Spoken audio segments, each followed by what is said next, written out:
కాంగ్రెస్ ప్రభుత్వం అమలు చేస్తున్న సంక్షేమ పథకాలపై మాజీ మంత్రి హరీష్ రావు బురద చల్లుతున్నాడని ప్రభుత్వ విప్ అడ్లూరి లక్ష్మణ్ కుమార్ విమర్శించారు. హరీష్ రావు పెద్ద మాటకారి, అబద్ధాన్ని నిజమని నమ్మించడంలో హరీష్ రావు ముందుంటాడన్నారు. రాష్ట్రంలో బీఆర్ఎస్ పార్టీ 3వ స్థానానికి చేరుకోవడానికి గల కారణాలను హరీష్ రావు ఆత్మ పరిశీలన చేసుకోవాలన్నారు. సీఎం రేవంత్ రెడ్డిపై అనుచిత వ్యాఖ్యలు చేస్తే ఊరుకోమని లక్ష్మణ్ కుమార్ హెచ్చరించారు. మొన్న జరిగిన అసెంబ్లీ ఎన్నికల లోపల మీరు 82,000 మెజార్టీతో గెలిచినారు. నిన్నగాక మొన్న జరిగినట్టు పార్లమెంట్ ఎలక్షన్స్ లో మీకు ఓట్లు ఎందుకు తగ్గినాయి? మీరు 3వ స్థానంలో ఎందుకు పోయినారు? ఈ రాష్ట్రంలో మీ యొక్క పార్టీ 3వ స్థానంలో పోయడానికి కారకులు ఎవరు? రఘునందన్ రావు గారు మొన్న ఎంపీగా గెలిచిన బీజేపీ, నువ్వు చెట్టా పట్టాలు వేసుకొని మెదక్ పార్లమెంట్ లో తిరిగిన మాట వాస్తవం కాదా? మీకు లోపాయికారి యొక్క ఒప్పందం ఉన్నమాట వాస్తవం కాదా?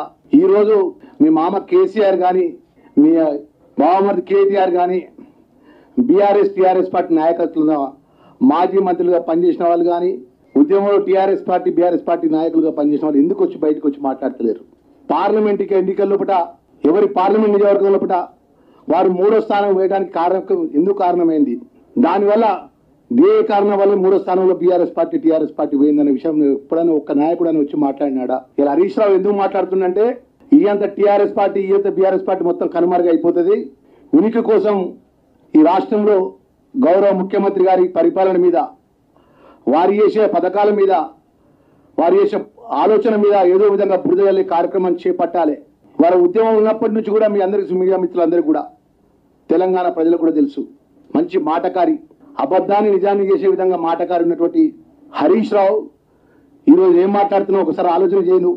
కాంగ్రెస్ పార్టీ చెప్పిన గ్యారంటీ పథకాలు ఏమైంది? కాంగ్రెస్ పార్టీ నోటిఫికేషన్ లోపల ఉన్నటువంటి అవకతవకల విషయం లోపల మాట్లాడుతున్నావు కదా. 10 సంవత్సరాల అధికారంలో ఉన్నావు.